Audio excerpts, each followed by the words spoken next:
Good morning, everyone. Today we are starting chapter 21, that is the sentence and its parts. What is a sentence? A sentence is a group of words that will give a complete sense or the complete meaning. Then we will say it a sentence. Now, I am starting the chapter with let's do. Parts of some sentences have been given below. Join the parts to create the sentences. Before the last over, bold out all the players were. So, before the last over, it is giving a meaning, but the meaning is not clear. Bold out, it is a verb over here. All the parts, all the players, it is also a part of a sentence. It is giving some meaning but not the clear meaning. And where is the helping verb? We have to arrange it. All the players were bowled out before the last over. Now it is giving a complete meaning. Ended, it is a verb. Before the scheduled time, it is a part of a sentence, but it is giving some meaning but not the clear. The match, it is also giving some meaning but not the clear meaning. But when we will arrange it, we will get a clear meaning. The match ended before the scheduled time. When we played, it is a part of a sentence and it contains a verb. Okay. Blew a strong wind. Blew is the verb and a strong wind is a part of a sentence. It is giving a meaning but not the clear meaning. When we played, a strong wind blew. Or we can say it like this, a strong wind blew when we played. So this is, after arranging, it is giving a clear meaning. Now look at the let's learn. Look at these examples of different types of sentence parts. Notice that these are not complete sentences. Because of her good behavior. See, because of her good behavior, it is not containing any verb. It is a part of a sentence, but there is no verb over there. Next one is because she is so well behaved. Here is well behaved. These are the verbs over here. Because she is so well behaved. So this part of the sentence contains verb. Soldiers in a parade without a verb. This part of the sentence has no verb over here. But when the soldiers march in a parade, here march, it is containing a verb. Now see the yellow box. The parts without verbs are called phrases. The parts with verbs are called clauses. So phrase and clause both are the parts of a sentence. Those both will be the part of a sentence, but phrase will not contain verb and clause will contain verb. Okay? Next.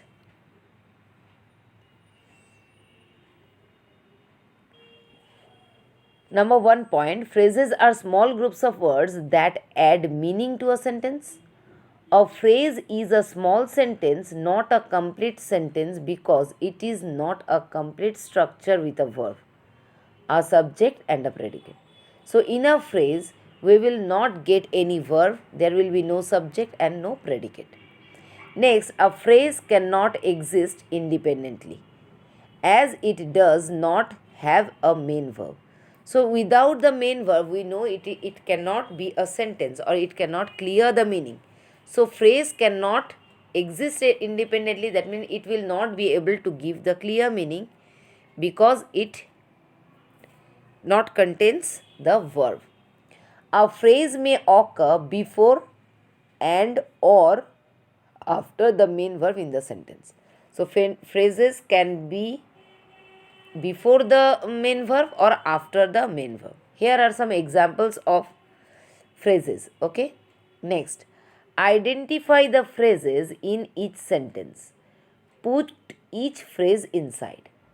So here you have to read the sentences and you have to put the phrases in the bracket, but you will do it in the copy, and as I shown in the live class you will do like that. All the tourists from Japan arrived on a flight. So all the tourists is the phrase, from Japan phrase, arrived it is verb, so it is not in the bracket, and on a flight is a phrase. Now next you will do over here, they sat in the corner for the whole afternoon. So you will in the they, then sat is the verb, in that corner is a phrase, and for the whole afternoon is another phrase. Okay, so like this you will do up to number 9. Next we are going here, sentences can be statements, question and exclamations. That we know, that we have already done in our previous class. Next, now we will learn about the clause. We will learn about the clause here. Like a phrase, a clause is also a part of a sentence. The tourists were scared since the time they saw the lions. So, the tourists were scared. It is a part of a sentence, but it is containing a verb. So it is a clause, and it has a subject also. The tourist is a subject, where is a verb, and scared is an object. So it is a part of a sentence, but it is giving a meaning, so it is a clause. Okay. Since the time they saw the lion, it is a part of the same sentence.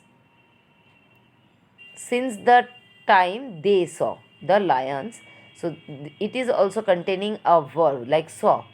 So it is another clause. So there may be a phrase and a clause in a sentence, or two clauses in one sentence. When there will be two clauses in one sentence, we have to see, one will be the independent clause, another will be the dependent clause. Independent clause means that will give the meaning without taking help of other sentence, other part of the sentences. But dependent clause will always take the help of the other part of the sentence. For example, the tourists were scared. It is an independent clause. But if I will say, since they saw the lions, there will be a question. Since the time they saw the lion, what happened? The tourists were scared.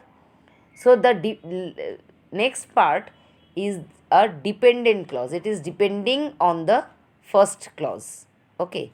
So when a part of a sentence will give a clear meaning without taking the help of another part of the sentence, then it will be called as independent clause. But when a part of a sentence will take the help of the another part of the sentence, then it will be called dependent clause. Okay. So read the yellow box. An independent clause has the complete sentence structure. It can stand by itself and can end with a full stop. The dependent clause does not have a complete sentence structure. Its meaning is also dependent on the main or independent clause. We do not use a full stop after the dependent clause. We will not put any full stop after the dependent clause. Okay. Next. Examples. Independent clause. The tourists were scared. A group of words with a main verb. Independent structure, independent meaning, or a complete sentence. The dependent clause. Since the time they saw the lions, a group of words. It is a group of word with a main verb. It is also containing a main verb, not a complete sentence. It is not giving the complete sense. Does not have independent meaning. It does not have any independent meaning. That means if we are not adding with the independent clause, it will not give the meaning. Identify the clauses dependent or independent in the expressions below. Underline the verbs. Use a capital letter to start each independent clause and end it with a full stop. The climbers prepare hard. So this is a dependent clause or an independent clause. So the climbers prepare hard. There will be a question that for what they are preparing. So this is a dependent clause. Okay. Next, climbing a steep mountain takes months. So it is giving a clear meaning. So you have to write it as a independent clause. Because they are determined. Because they are determined for what? So it is a dependent clause. They will not stop at any hurdle. It is giving a clear meaning, so it is an independent clause. Rest you will do by yourself. Okay. So this part you will do the phrase and clause, dependent clause and independent clause. Okay. Read the chapter and do the exercise in your book. And this exercise you will do in your copy. This one, page number 115, you will do in your copy.